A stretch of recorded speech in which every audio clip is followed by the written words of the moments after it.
Greetings from Podcastville. It's Monday, April 15th. Fucking tax day, cocksuckers, but never fear. Uncle motherfucking Joey's here. You understand me? This podcast is brought to you by my favorite CBD company out there, CBDLian.com.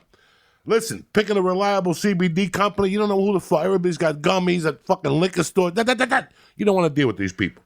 Lucky for you, I found CBD Lian, all right? Now, it comes in a vapor cartridges and chatter and a fucking, if you're into smoking, if you're not into smoking, you can eat a gummy bear or do the tincture like me, the 5,000 milligram under your tongue. Their products are clean, Bobby, and they aren't like the fakes that false with the false fucking advertising or whatnot. So I'll tell you what I'm going to do. Go to CBDLian.com and check out their third-party lab results yourself. The church family gets 20% off at checkout when you type in CHURCH, church. That's CBDLian.com. They're not fucking around. Go to the box and press church. Get 20 off. Who the fuck gives you that on tax day? Number two, whether you got a small business, big business, a little business, hiring is always going to be a challenge. But there's one place you could go where hiring is simple, fast, and smart. A place where growing businesses connect to qualified candidates. That place is ZipRecruiter.com/church. ZipRecruiter sends your job to over 100 of the web's leading job boards. But they don't stop there. With their powerful machine technology, ZipRecruiter scans thousands of resumes to find the right people with the right experience and invites them to apply to your job. So do me a favor right now, the church family, go to ZipRecruiter. Right now, I'm going to turn you on to ZipRecruiter for free at this time. What do you think you're dealing with? It's tax day. I'm going to hook you up today. Right now, the listeners can try ZipRecruiter for free.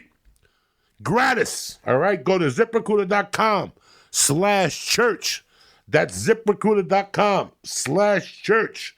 ZipRecruiter, the smartest way to hire. I'll tell you what else I'm going to drop on you guys today. Robinhood. You're like, Joey, what's Robinhood? Who's showing up? Nobody.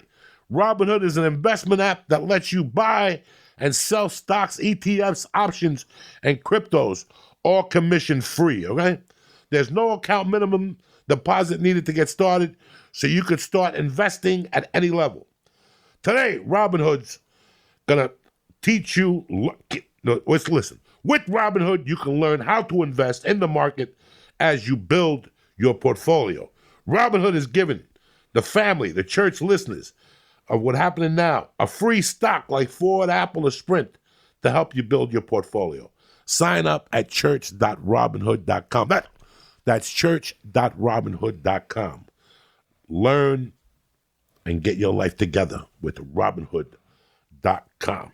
Lee, kick this motherfucking mule. What's happening, you bad motherfuckers? It's a whole new week with a whole new set of rules, and you're controlling the fucking ship this week.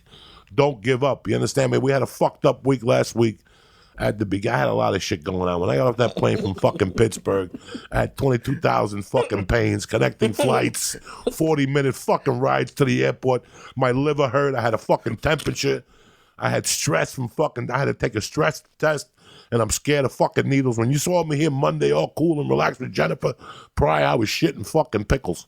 But let me tell you about the week I had. So we'll go along as we fucking get to it. But number one, I had to take the stress test, and every time I got to get a needle, I shit my fucking pants. I fucking hate needles, but I went anyway because the doctor recommended I go, the daughter, the wife, what's Lee going to do? Poor little fucking kid. I mean, so I got to take care of myself. I'm there of Auschwitz. I'm doing okay. You're all right. Yeah, you got it all under control. Your green shirt on and a T-shirt underneath like you're in prison or some shit. What the fuck am I dealing with here? Anyway, so I go to this fucking stress test. They send me in, I get the needle in the fucking arm. Guess what? I don't faint because the guy puts me upside down like I got 20 fucking, like the fucking table. Anyway, Teeter, I love it. He puts me upside down. I don't faint. Then they take a bunch of pictures of my heart with my fucking arms up. You have to ever go for Mirage pictures? You have to sit still.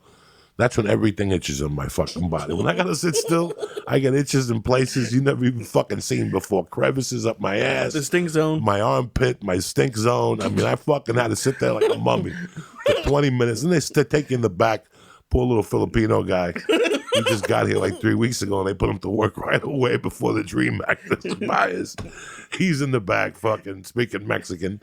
And the next thing you know, another lady comes in, and they got to do the second phase, which is shoot this fucking ink in your body. Then they put you on a treadmill. Then they put you on the fucking back to the thing, but it's only 12 minutes, and you're out of there.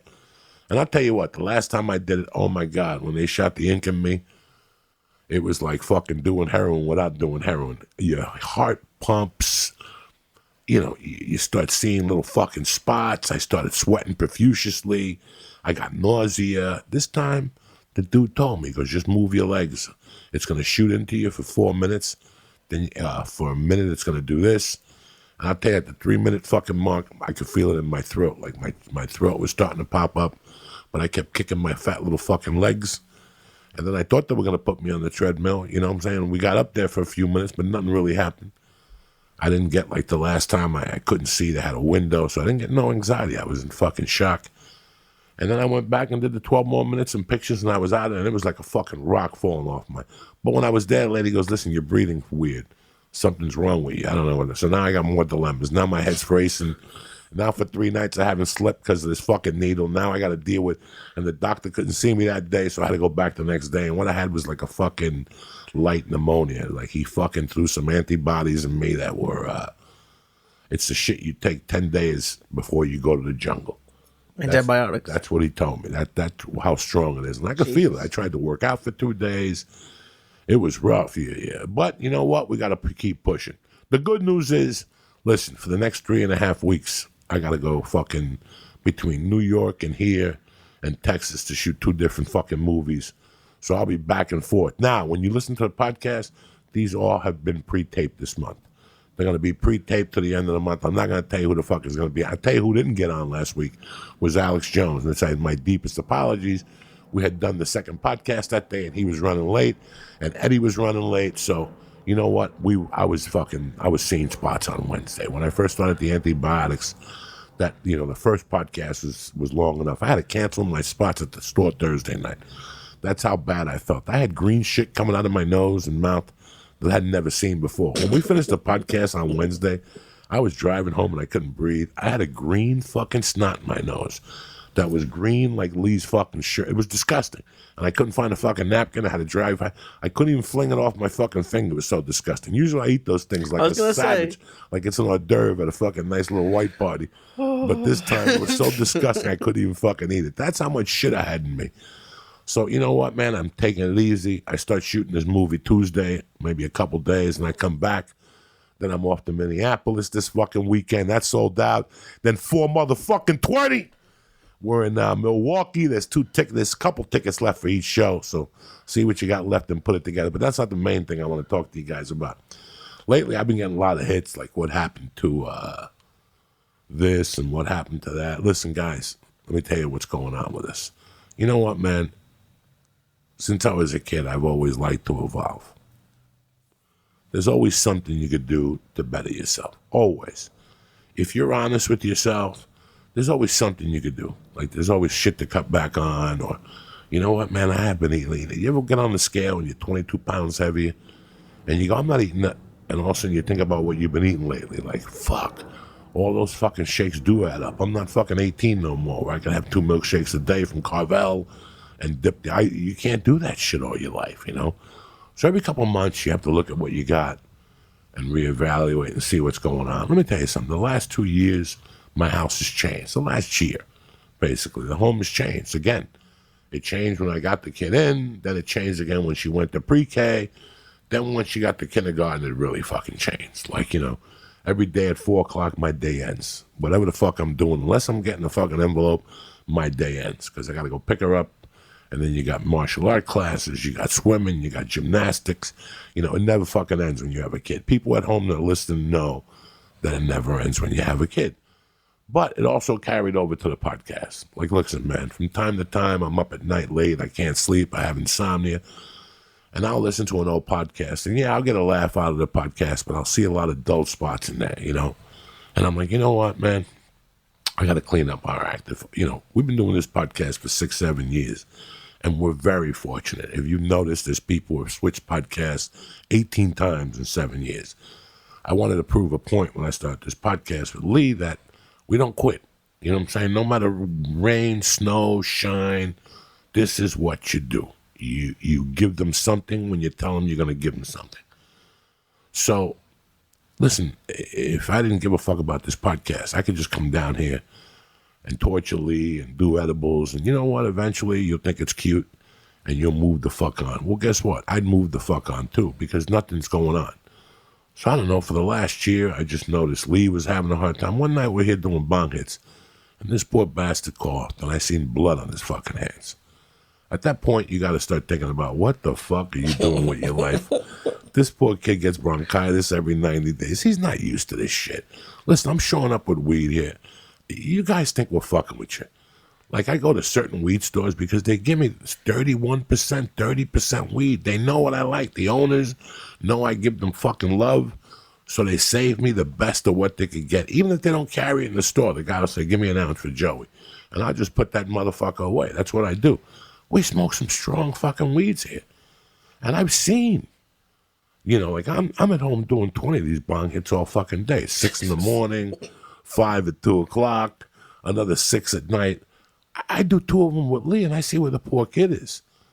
So I'm fucking killing myself to live. Right after I shot the Netflix special, there was a lot of things I had to cut out. But prior to the Netflix special, I had already slowed down with the edibles because I had something going on in my body and I couldn't put my fucking finger on it. Some type of something was just bothering me, would hum in my head from time to time. So I had to start getting rid of stuff. I got rid of milk. I got rid of fucking eating cheese. I got rid of fucking, I just cut things down that, whey protein.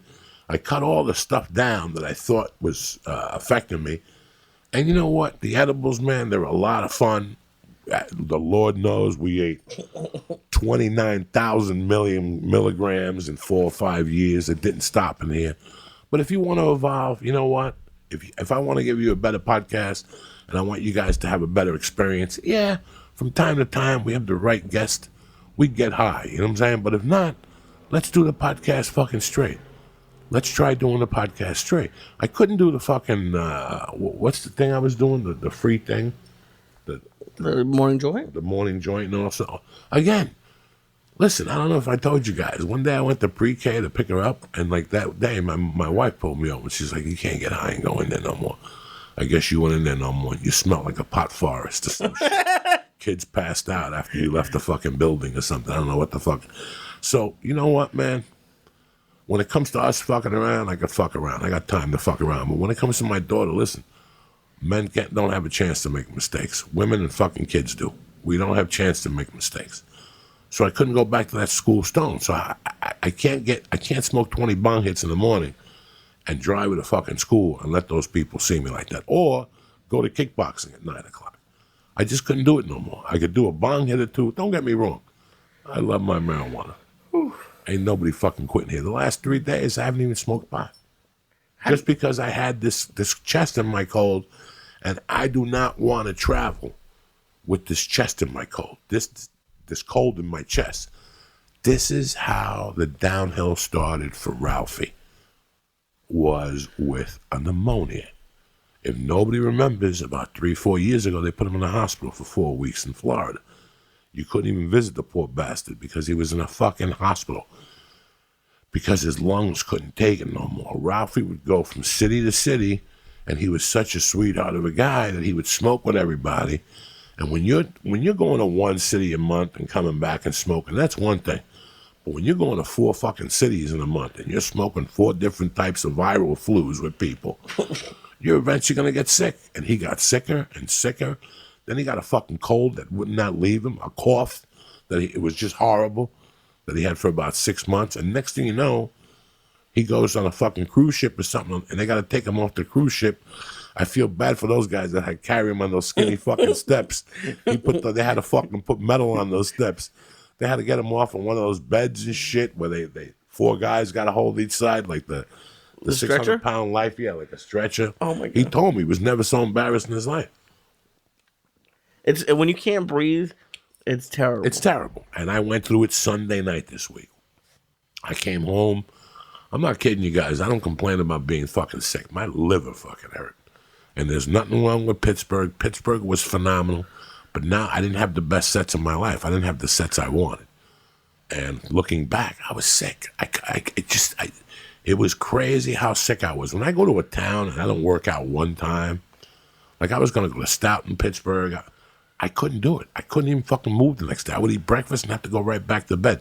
I didn't bring Theraflu with me. I didn't bring vitamin C with me. I thought I had Theraflu, but I must have fucking drank them the last time I was sick on the road a couple of years ago. Listen, man, I'm at a different age than you guys. I can't afford to get sick right now. I can't have a 6-month fucking layoff. I like going out too much. Like, I enjoy going out and doing comedy twice a month. It's my release. Last night I went out for the first time all fucking week. I did 90 over the hill in Laurel Canyon. You stay home every fucking night with your wife and your kid from 4 o'clock in the afternoon on. You'll lose your fucking mind. Now I know why guys fucking snap. And it's nothing about not loving them or not wanting to be around them. It's that you have your fucking moments. You have to get out of the house to do what you do. I went to the comedy store. It was like a grenade went off. I went fucking bananas down there because I was like in jail all fucking week. And I went home and it was a release. And now tomorrow I got to get the fuck out of here to start shooting on Tuesday. This morning I got up with the girls and I went into my office and Mercy came in and she was petting one of the cats. And next thing you know, she cuddled over on my leg and I kept typing on the computer and I looked over to pick her up and she was crying. And she doesn't know how long I'm going to come back. Well, I think I'm coming back Easter fucking Sunday or a little before that. No, I can't because I'll be in Minneapolis. But they said that maybe I'd come home on Wednesday. So Wednesday I'll come back, chill for a few days, go to Minneapolis right from here with Dean Del Rizzi, and then do 420 up in fucking Milwaukee, and then go back to New York on Easter Sunday. So it's either or. I don't have what my schedule is, but like I told you guys, you're covered. We taped podcasts that are going to extend all the way through May 4th. Anyway, back to the evolution of fucking life and what you got to do every couple months. So a couple weeks ago, it had to be like 7 weeks ago, I just saw Lee kept getting sick. It was too much drama. Every time we came in here and we smoked, we had to wait for fucking Lee to get it together. 6 minutes, his eyes would get pinned on the top of his head sometimes. When he does a bong hit, he sucks it and his eyes go up. I think he's dying half the time. Listen, I like the kid. I don't want no problems. I don't want to carry him out of here on an ambulance or a stretcher. We've done enough. We don't have to prove ourselves to anybody. We did enough. And yeah, we still get high. I know he was looking for edibles the other night. Listen, you're going to have to get your license back and go to the store, and I'll send you right to Urban Trees, and I'll tell you what edible to get. Okay, no. They got some fucking gummy bears that are 10 milligrams a piece. Yesterday I went to Shin Yun with the daughter, and I popped 20 milligrams. And I got to tell you, I was fucking stoned. Oh, yeah? You don't get high for 7-8 hours no more on 20 milligrams. It's like a 2-3 hour high. But at least I know they're getting me high. Jesus Christ. We were eating 2,000 milligrams a night, 1,000 milligrams a night of the fucking stuff. Yeah. It took me 6 months to shit out all the fucking Jell-O powder and shit that those things had in your system. You know what those things clogged to your fucking system?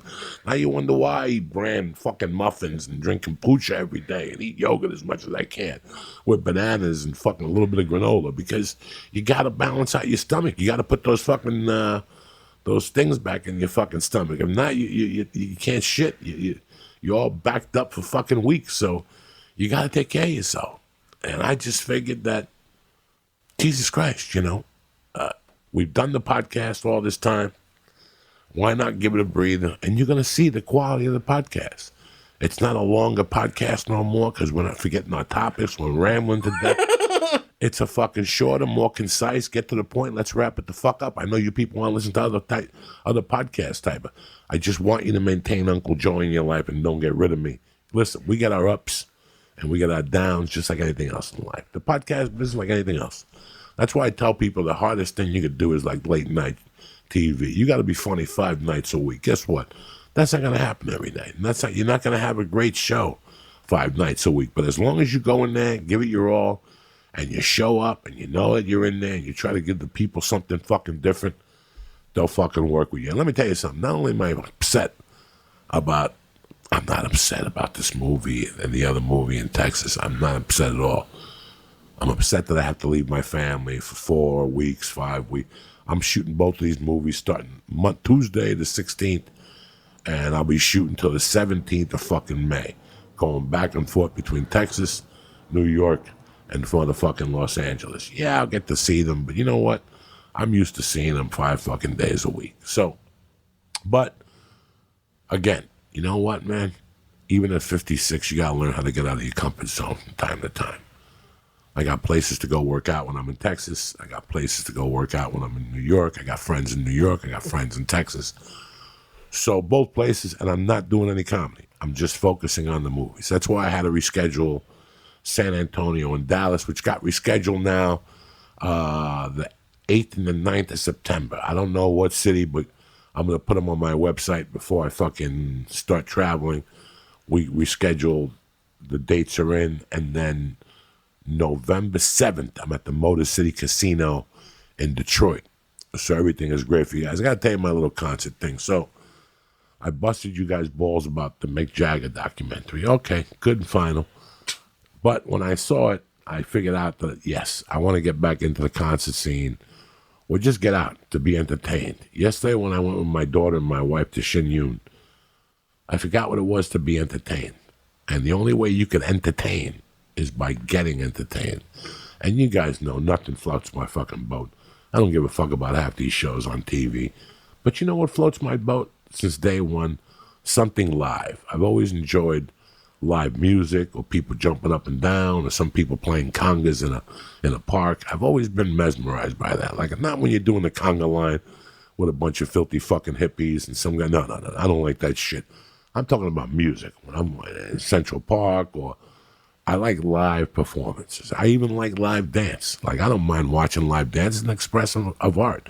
You can make your body do shit I don't even dream of doing. When I went to Shin Yun yesterday, those Chinese women shuffle their feet faster than anybody I've ever seen in my life. Those little fucking Chinese feet could move, Jack. They were going from north to west, south to north. They were flying into the fucking screen. Those Japanese, I don't know what they are, Chinese, it doesn't matter. There were some white people on the fucking cast. It was a great fucking show. Listen, would I have gone on my own? Not in a million fucking years. And never do I want to sit in a Saturday afternoon in a fucking theater with a bunch of people. No, I got to tell you something. It was fucking cool as shit. And I know my daughter enjoyed it. Did we stay after the intermission? Fuck no. My daughter couldn't take another hour of that fucking jumping up and down. She thought there was going to be some kung fu, people get some knife throwing, some nunchucks and shit. After like the first time, my daughter looked at me, she's like, it's time to go. When they gave us intermission, because she kept squabbling around her seat, so I'm like, maybe she got to pee. I go, Mercy, you got to pee? She goes, no. And I was just about to ask her, you want to take a walk? You feel like taking a walk? And the white dude came out, this is the last dance. And after that, we're going to have a 15-minute intermission. So we watched the last fucking dance. And I told my wife and daughter, God, if you got to go to the bathroom, go ahead. I had to pee, but I wanted them to go and get back. And then when they got back, they gave me my ticket, and I went to the bathroom. And while I was walking out of the bathroom, after I washed my hands, my phone's ringing. It's my wife. She goes, hey, Mercy don't want to stay. I went back. I go, Mercy, why don't you want to stay? She goes, I'm done. I'm good. I saw all I need to see. It's definitely your daughter. Definitely my daughter. I looked at her. I go, my wife said, I'm not even mad. I go, nope. And we got a little fucking Uber. We put the car seat in, and we zoomed right back to the fucking house. But you know what? One thing about I've known about this movie and all this stuff for the last 3 or 4 weeks. I spent as much time as I could with them. You know, even when I don't have movies or anything planned, I try to spend as much time as I can with those girls. It's sickening. Like, I don't have a fucking social life. Yeah, I don't see you anymore other than the podcast, really, and comedy. If I'm not fucking doing comedy and I'm not podcasting, I'm not working out, I'm pretty much at the girls. I'm pretty much with one of them or both of them or doing something. It's just really insane how much my life has changed, man. I've been with my wife. We're going to go on our 20th anniversary. Wow. This year, right? Yeah, 20th anniversary, I think. Next year. This is 19 years or something. Married or just together? Together. That's awesome. And I got to tell you, it's... you'd think that with your marriage, things will go in the opposite directions. No, I got to tell you something. It's gotten better, you know. And who knows what makes a marriage work? The first time I couldn't make it work if I was in Sin City. I was a fucking loser and a half. I think because I had the divorce and I saw what things externally and internally I lost from it. If I got married, I was prepared for the long haul. It's like we talk about with comedy. Like in 90, I got on stage in 91, but in 93, I realized what I had to do to make the fucking haul. This is what needs to be done. You need to do this. I know you don't like this, but you better get ready for it because you're going to have to do it. And I prepared myself for all these things I didn't want to do that now I had to do because I knew it was part of the path to get to the goal I wanted to reach. I never wanted to get to this goal right now. This goal was never even thought of.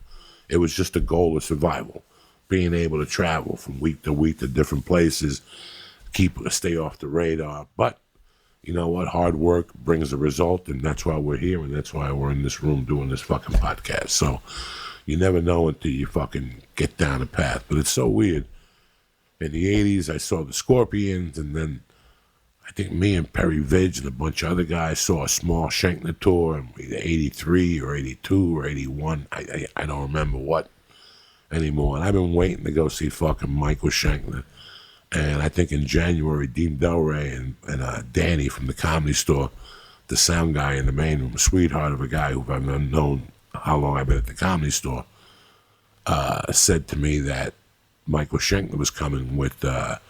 Michael Shankner was one of the original guitarists of the Scorpions, and it's him and his brother, and then he went off. He's a fucking wild man, and did his own stuff, the MSG group and all this stuff. And they told me that fucking April 15th, 16th, and 17th, he was doing 3 nights at one of the clubs in town, either Whiskey a Go-Go or the Troubadour. I think it's a Whiskey. I was blown the fuck away. Finally, I was going to go see a fucking live band on either Tuesday. I think we picked Tuesday night because we wouldn't have a podcast. We could just go down there, and then when the band is finished, we'd go down to the Comedy Store for Tuesday. And that was the plan. And all of a sudden, I get this fucking movies, and I can't do it now. Now, listen, I'll tell you what. Was I depressed? Yeah, I'm fucking depressed. I was looking forward to it. I was hoping for them to call me and say that they switched my shooting date to the 18th or the 17th, Wednesday. Definitely, I'd go see Michael Shankner tomorrow night. But things didn't work out, and sometimes you got to sacrifice just to fucking, what am I, 10? I'm going to do something because I got to go see. I got to be there Tuesday, ready to go. I figured I'd get in there tomorrow at 2 in the afternoon. I got to go to wardrobe. I'll get a nice light fucking dinner and then go to the room, maybe smoke a number, and just go to bed and fucking get up and work. That's it, man. It's cool. It's been a few years since you did a movie. You know, man, when I got here, they were shooting more movies with me. There were, different types of movies. I don't get those calls anymore. And I can't lie to you. I do. I still get calls for a ton of fucking shit. The problem is, again, with the podcast and the family, and if it's a gamble, if I'm doing something for money, but I really don't like the sides or something like that, guess what? I'd rather not do it. I've always known that when it comes to acting, like when I first got here, yeah, I went on a lot of auditions and I made my mistakes. But then once I started booking, I got the hang of it. And then after a while, something else happens. You start getting cocky. You start cherry picking. But I cherry picked with backing, like with science. Like before I would cherry pick a role, I would think of it from all directions. Like, what is this role going to do for me? For years, like the other day, somebody put up a short film where I played a science cooking teacher, Louis the Teacher, something like that. These are all the movies I was doing after the writer's strike. They were $100 a day movies. You got to bring your own fucking clothes. You got to shoot at odd fucking hours because they don't have enough money to shoot at the place. And at the end of the day, they just fucking practice on acting because 9 out of 10 don't go anywhere. I'll tell you this with all my heart. Yeah, there was a movie years ago that made somebody. The chick from the Clint Eastwood movie when she was a boxer. Oh, yeah. Yeah. She did $100 a day movie. Really? And it blew up. Some movie. $1 Million Baby. Yeah. The girl from $1 Million Baby, right before $1 Million Baby, did $100 a day movie. And the fucking thing blew up. So people were like pushing for $100 a day movies. Listen, I pay SAG, man. I pay SAG a lot of money, even though I don't do dick. Like, I don't do dick compared to what I used to do. So the SAG, you got to pay them like twice a year. And then at the end of the year, they add up what you made, and you got to give them a percentage of that. So the only reason why I'm still, I mean, listen, I'm very proud that I'm going to get a fucking pension. And I've been acting for 20 fucking years now in this town. But with the same token, the values went down on what they're paying you. I mean, by 50%. There's actors leaving this town every day on the daily. And I'm not trying to sound negative. I'm just being honest with you. There are actors leaving this town every day because the roles are just not there no more. And you figure with Netflix and 600 channels on TV and all these Hulus and everything, I don't even know anybody who goes into that. And you guys know, from Michael Rappaport to Turturro to the 20 other actors that I speak to, we're not great friends, but I speak to from time to time and say hello and check in with, not too many of them are setting the world on fire. They're not setting the world on fire like they used to. And again, you go in age groups here. It's like 18 to 22, and then 22 to 27, then 27 to 32, then 36 to 40, then 40 to 45, then 45 to 55. Then they put you in a different category. So the older you are, the more the percentage, the less the percentage of you going out is, you know. So I was cherry picking for a long time. If you're going to send me an audition, and I know what the audition fucking entails, right in my head I do the math. You're not going to shoot in Hollywood. It's this. You know what? I make more money by not doing the job. Because at the end of the week, I got to pay 2 commissions and taxes. And then you look at what's left over and you go, for that, I got to drive to Marina Del Rey 3 days in traffic and whatnot. It's not worth the aggravation. Well, you opened up the podcast saying that you have to evolve. And you've spoken about it when you first moved here. You started acting as a way to work and to get in and to for free. Evolve your comedy. I did. And you don't need it anymore. I did 20 fucking movies that you'll never see. You'll never dream of seeing. You know, I used to do college films. That's how I caught experience, by doing college films.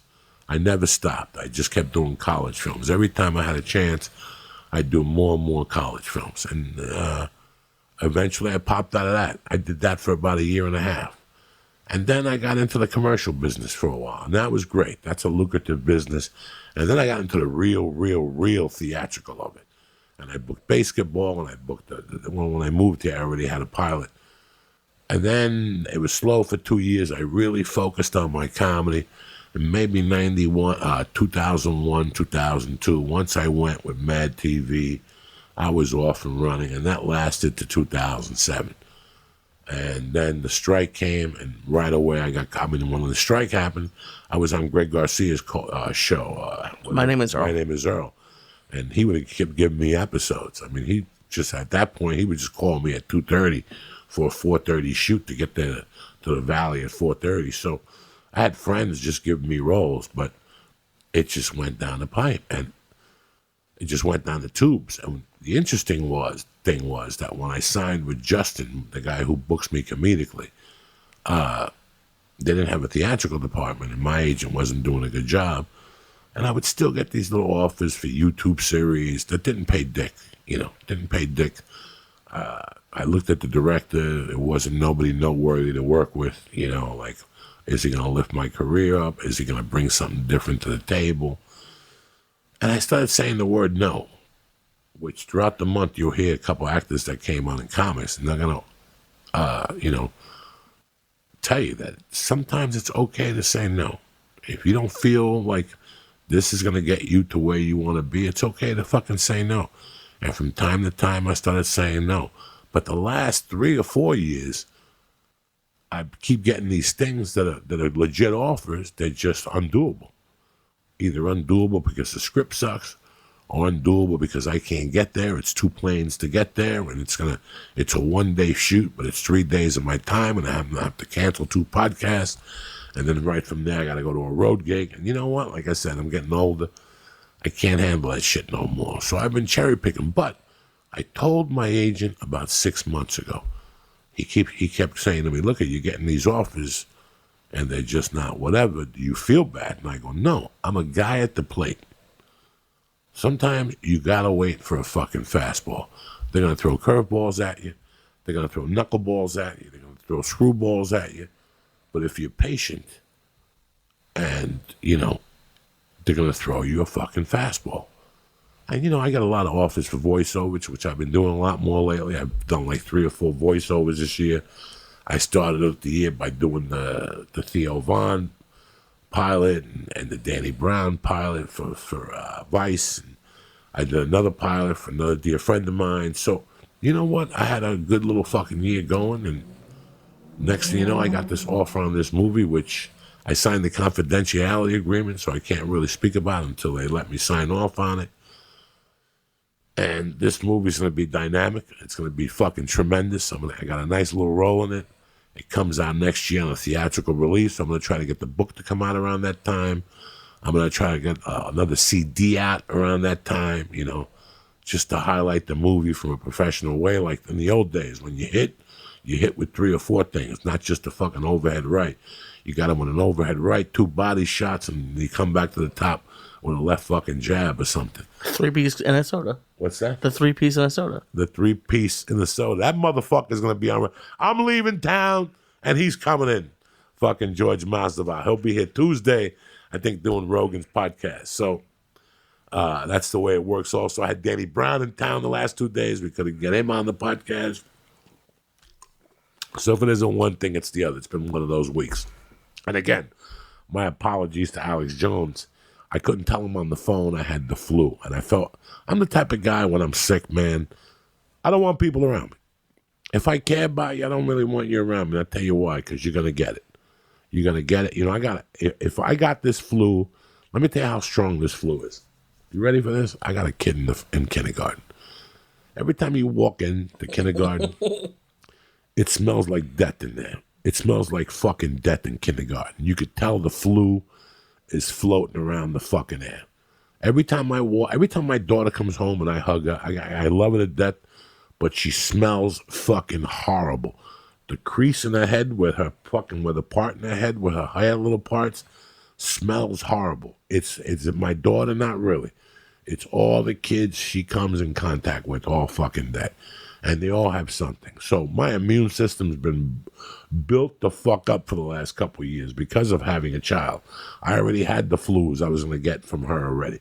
Now it's just, that's how bad this flu, for this flu to take me out for 2 weeks, how it did. Because the first week, it really wasn't a flu. I just didn't feel like me. I had a headache every fucking day.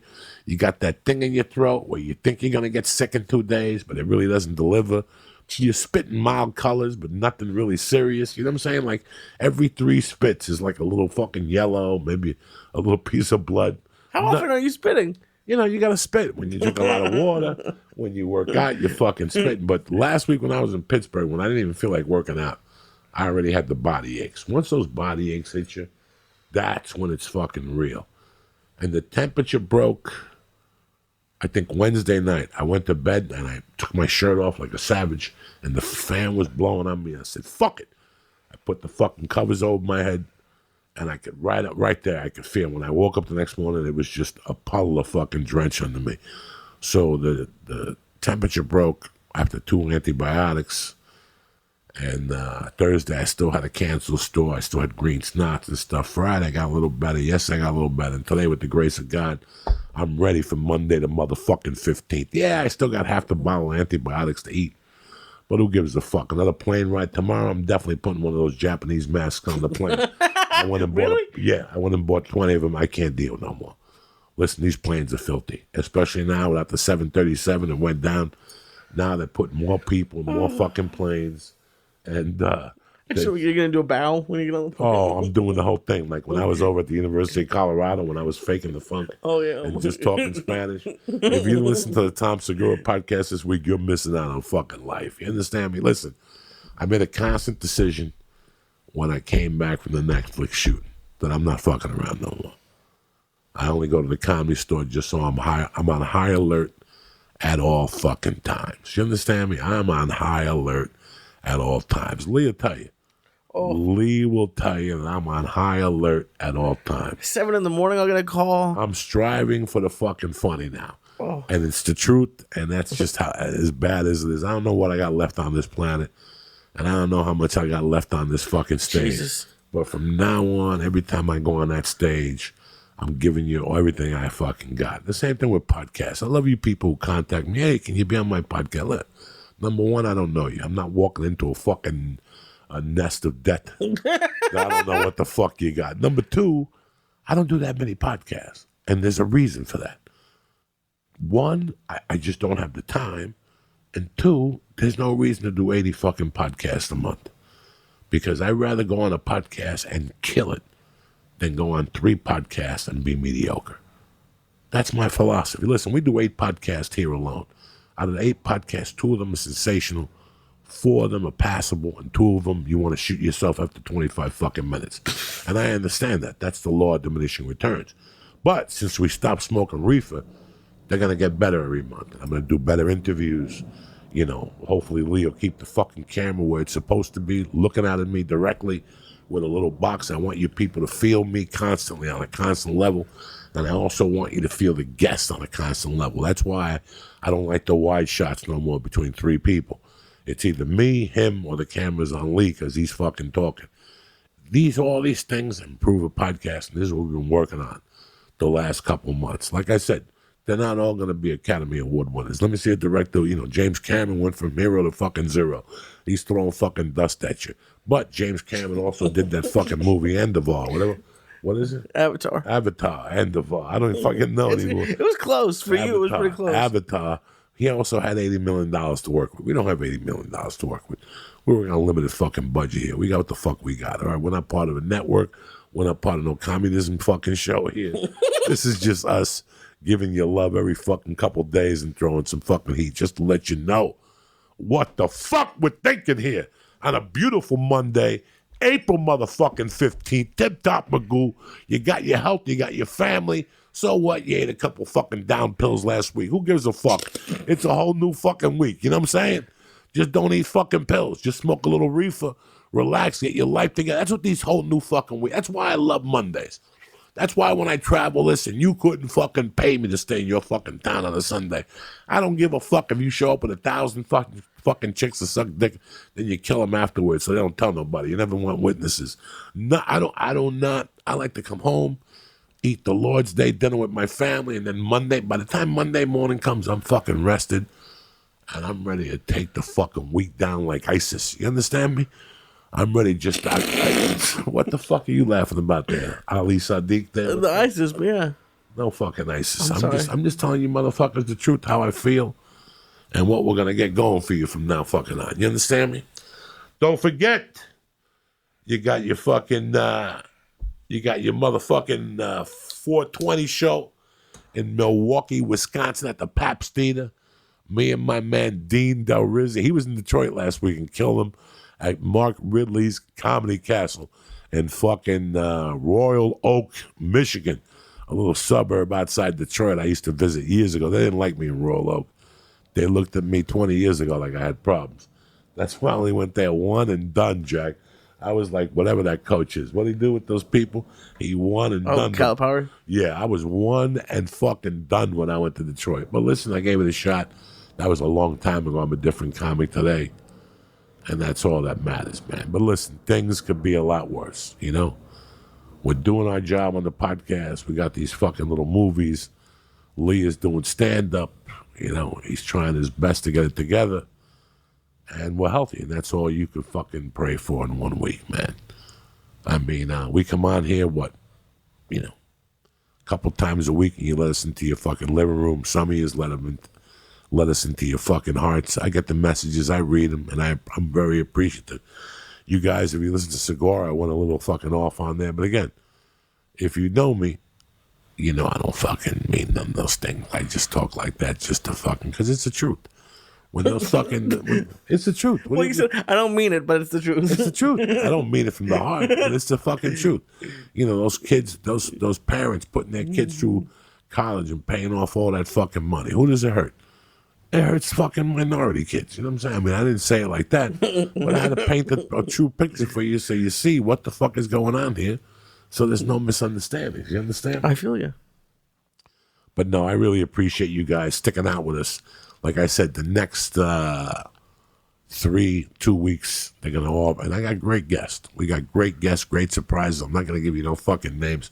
We got a great lineup for you. So just keep listening, hang in there with us. And that's that, motherfuckers. You know what I'm saying? At least we're moving ahead. Whether it's Ookie Spooky or my bad Bob Lalingus, we're moving ahead. We got rid of the dead weight, and it's onward and fucking onward. You understand? We got a great fucking year coming. I'm going to rest the rest of the month. Once I come back from these movies, I'm going to be tired. So I'm going to chill at home for 2 weeks, and then we got a great fucking schedule all summer. We start with motherfucking New Orleans and Atlanta at the Tabernacle fucking Theater right in June. And then we're taking it to motherfucking Columbus. Your boy, what's his name? Steve Simone. Oh, shit. From the what's his name of the podcast? The Good Times The podcast. Good Time, the family 1 hour podcast, PG rated. It's like watching a Dick Van Dyke episode.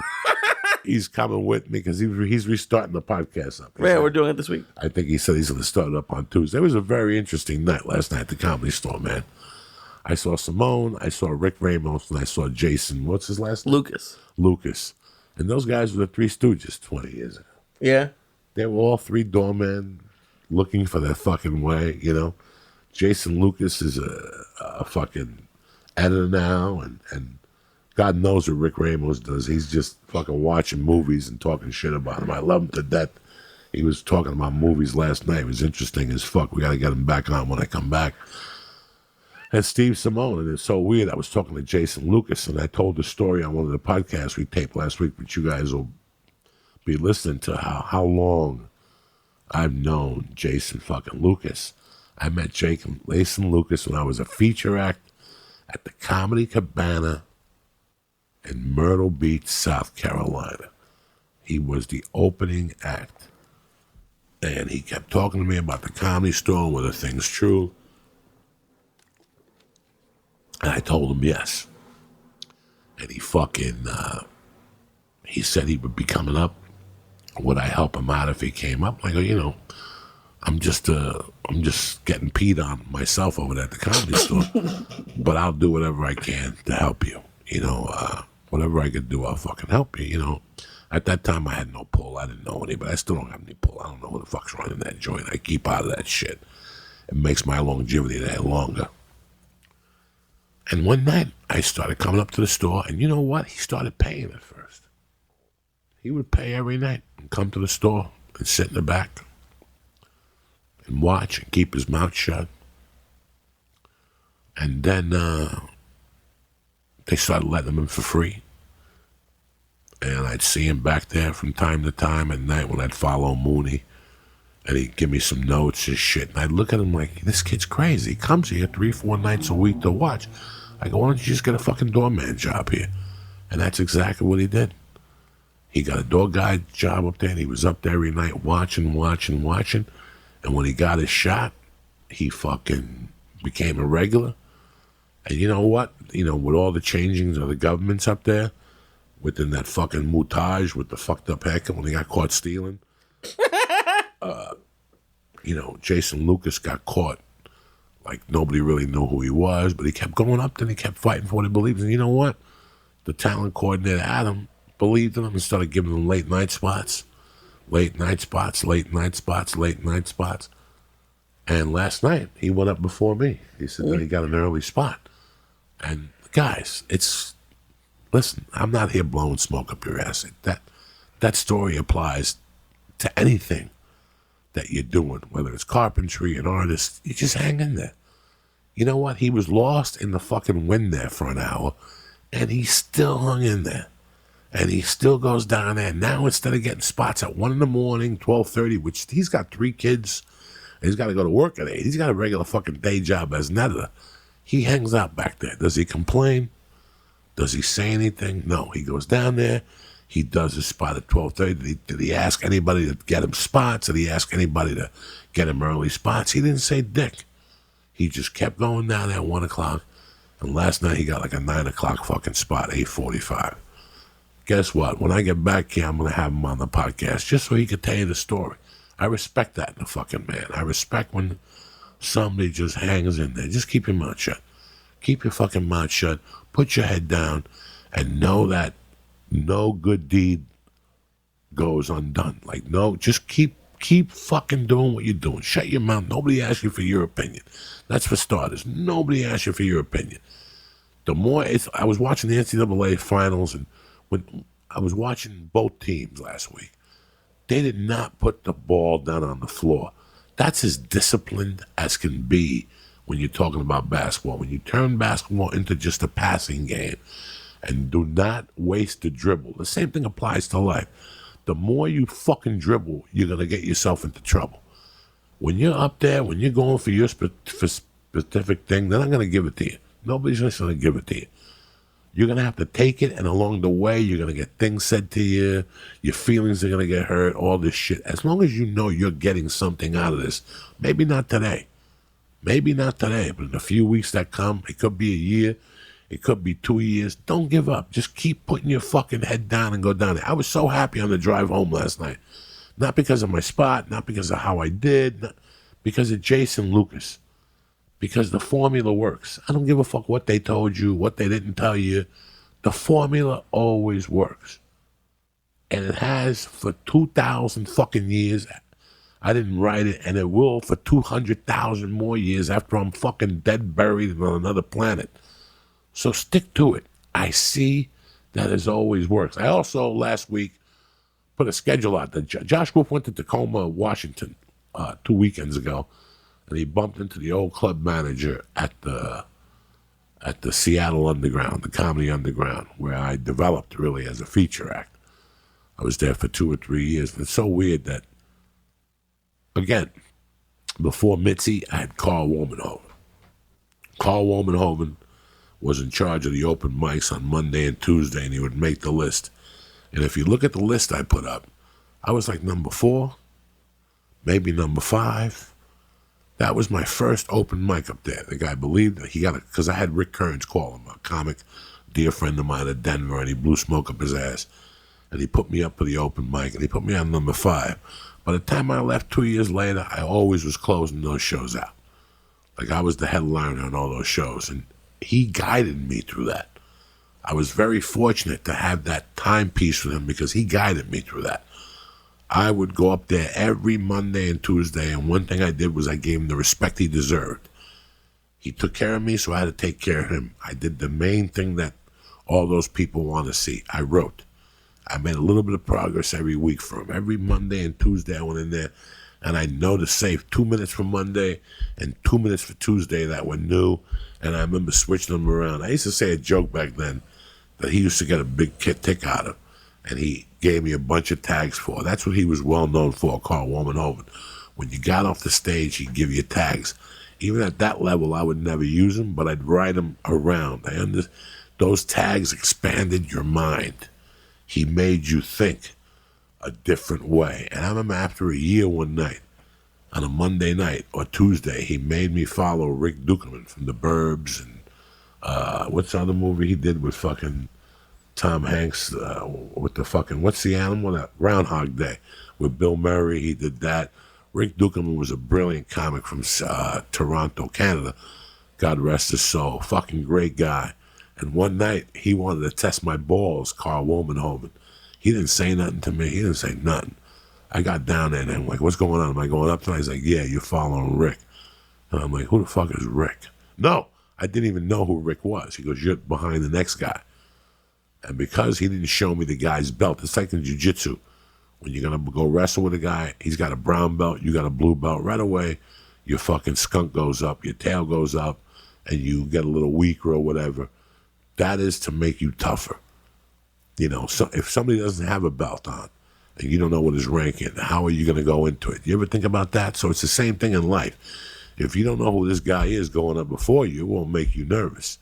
So he didn't tell me who it was. The guy destroyed the fucking room. Was I paranoid? No, because I thought he was an open micer. I went up there, and this is 1997. This is 22 years ago. I went up there, and I didn't level the room, but I did fantastic.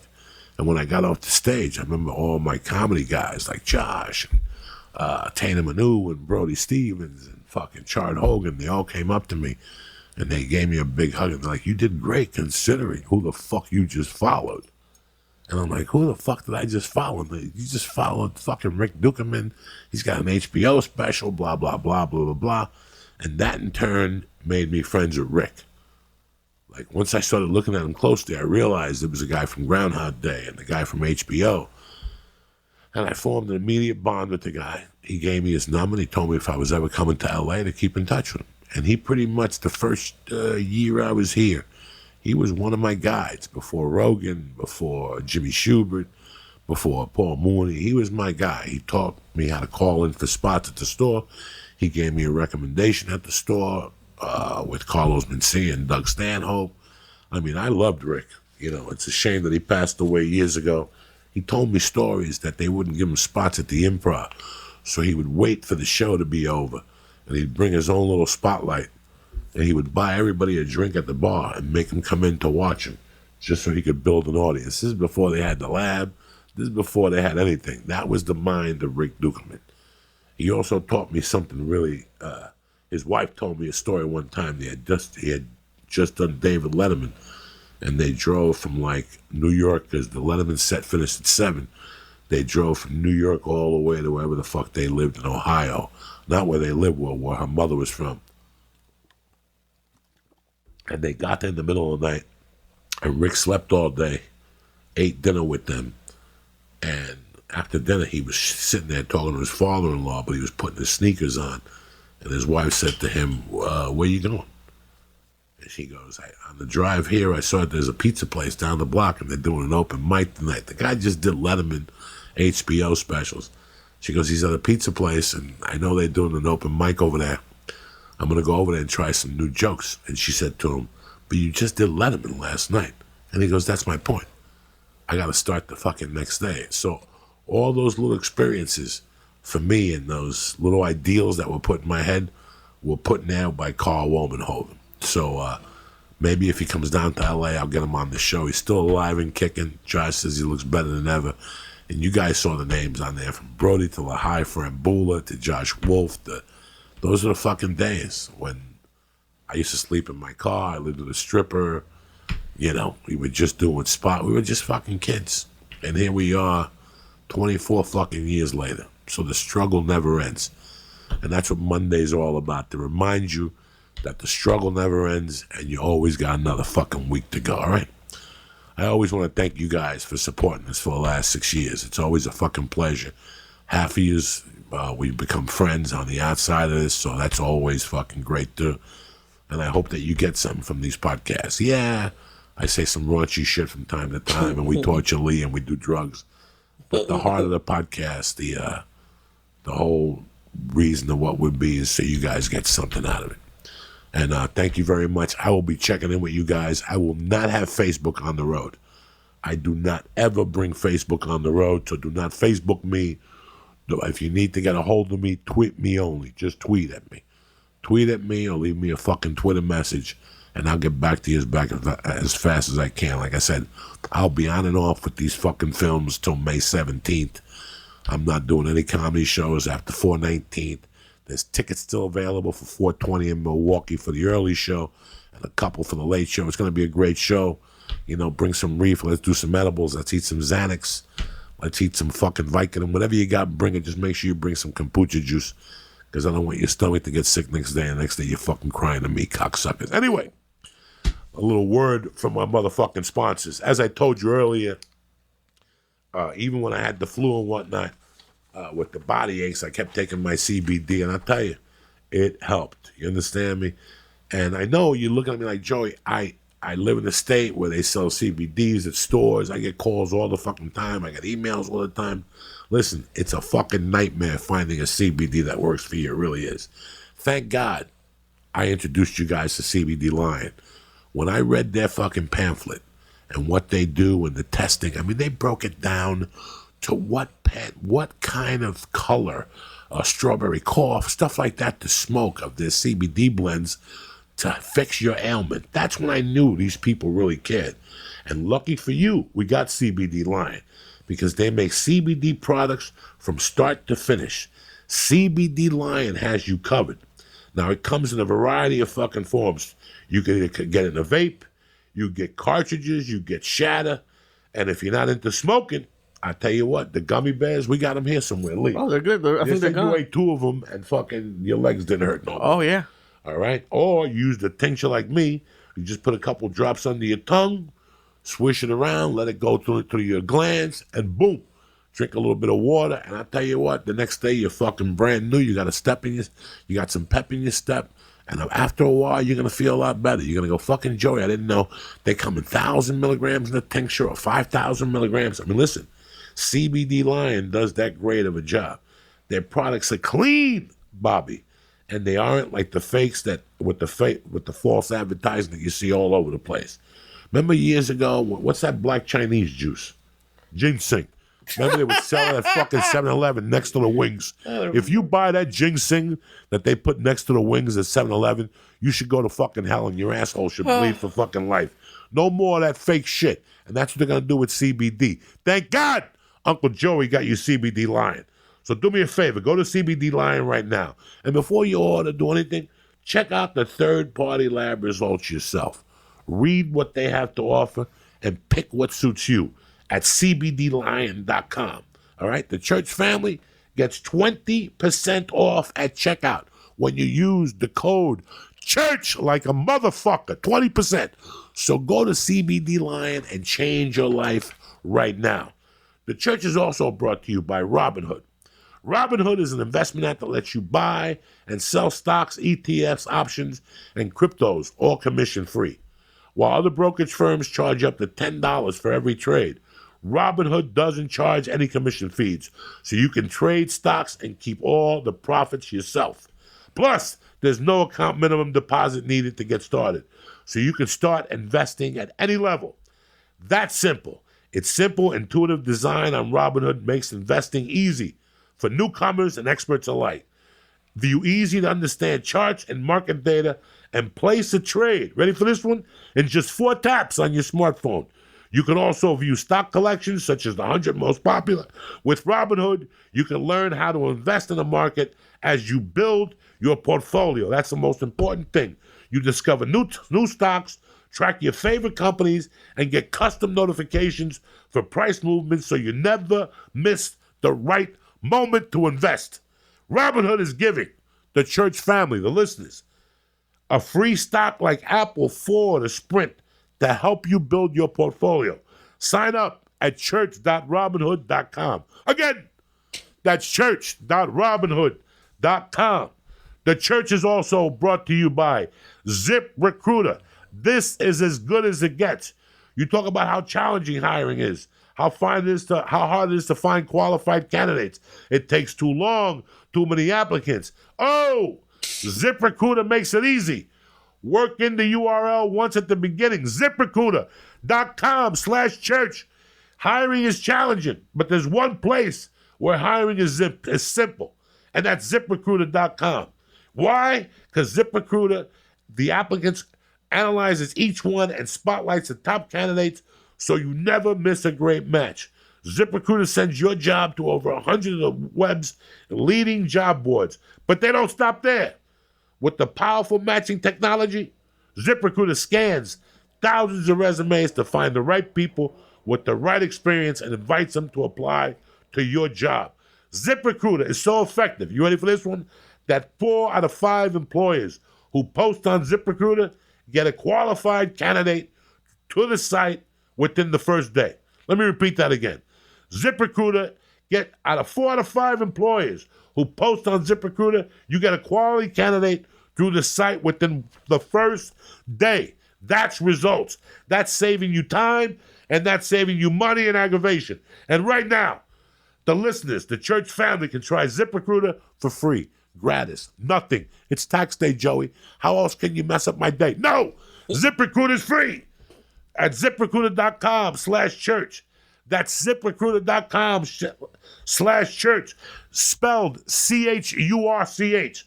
ZipRecruiter.com, the smartest way to hire. Again, The next 3 weeks I'll be on and off, but you got your podcast coming to you, baby. All right, I just want to let you know what was going on today and remind you it's Monday. Whatever dream you had, whatever thing you had going on, this is the motherfucking week you turn it around. Who gives a fuck about January 1st? Any asshole can make a fucking wish, and if he doesn't follow up, it goes back down to pizza. Oh, you got another chance to start right now with your tax little refund. Not! Trump took away all your money, cocksuckers. But who gives a fuck? Uncle Joey's here to give you love and to give you motivation for another week to go out there, grease your nutsack, and stick it up somebody's culo. You understand me? Don't forget, Saturday night, 420, there's tickets left at the Paps. Minneapolis is sold out. And that's it, and that's that. I love you, motherfuckers. Thank you for supporting me, on whether I'm on Segura, on this one, on Rogan, wherever the fuck I am. You're always there. Listen to the past podcasts from Mike Tyson to Ralphie May to my man Brody Stevens. We got them all in the fucking book for you. Mrs. Pryor. And that's it, and that's that. I'll see you guys Thursday. I love you motherfuckers to death. And one big of applause for the mayor of fucking Auschwitz, my brother, the Christ killer, the original, Mr. Lee Syatt. I love you motherfuckers. Have a great week. Write your goals, eat your vitamins, come in your wife's eye and get back at me. Press this motherfucker and have a great week. Kick this motherfucking mule, Lee.